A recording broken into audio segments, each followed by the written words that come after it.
ওই মিশন কেতিয়া সাকসেস হব বস মিশন তো সাকসেস হবা লাগছিল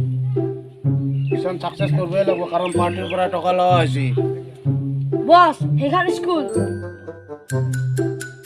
তাৰপৰ আজ মুদ্ৰাটা উঠাবা লাগছিল আচ্ছা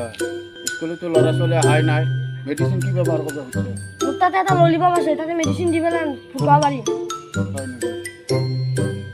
পাৰো ট্ৰাই কৰি চাও আমি হয় কিন্তু কার আনা না আমি বাইকত লৈ যাব লাগব অ 100 স্পিডে যাব লাগব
ওই মেডিসিন গুলাও আর ললিপপ